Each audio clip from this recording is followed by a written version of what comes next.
Oh, let me get, why don't you get Yep. grab her so she can see Temper it down. Yeah. I would seed it if we had more time, but we don't. I mean, actually we do, but who wants to stand around and watch chocolate crystallize? So we're going to get this accomplished quickly. So you can overheat it though, right? I mean, can you? Or no? Yeah, you can overheat chocolate.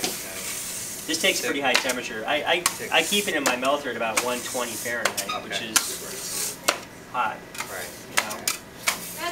And then you table it when you just bring it out. I table it or I seed it. Depends on. Either way. Cheese. No, that's the highest you take that chocolate though, 120, right?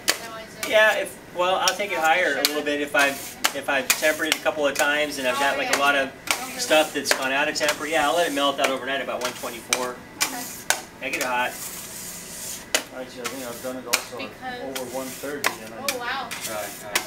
Doesn't that melt the sugar in the chocolate? Well, Melt the sugar in the chocolate. I want to ensure that once it leaves the manufacturer and it's been tempered perfectly the first time, and then you melt it, and it's not. It never seems the same. It's because you got a lot of unstable crystals that are formed because you played with it, worked with it. One side of the bowl is in temper, the other side's too warm, and all that. So I take it up pretty warm and leave it overnight so that I make sure that all those crystals are completely melted down, and then I can start over again fresh. You can't hurt dark chocolate. I mean, 130 you can't hurt it. Okay. You don't want to burn it. Well, I mean, the only thing, for instance, milk chocolate, you can scorch the milk above 160. But, I mean, anything below that, you can't even hurt the milk chocolate. Really? And you can seed it, even if it's been tempered, and you can always seed it, right? You can always seed it. But my rule is I always get it hot first. I melt it all back down again. And then I go ahead and seed it. Or I table it. But if I need a little bit of it fast, I always table it. It just doesn't pay. So Donald, I have a crystal question for you. So they always said, you know, alpha, beta, beta prime, but now the new thing is 1, 2, 3, 4, 5. Do they say V or do they say 1?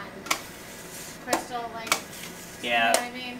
Right. Which Form one's 1, Form 2, Form 3. Is that what they say? Because I was reading it and I didn't really understand what that meant. Yeah, it's just a different. I always go alpha, beta, beta prime. It's a different language. It says the same thing. It's like Fahrenheit, Celsius. So even though they it just gets confusing for me when I'm trying to teach my students.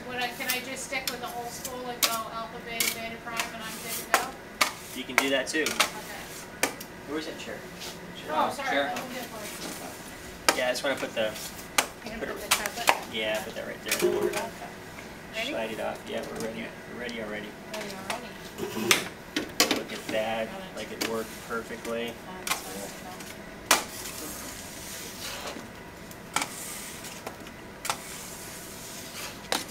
You know, chocolate tempering sometimes you can overthink it.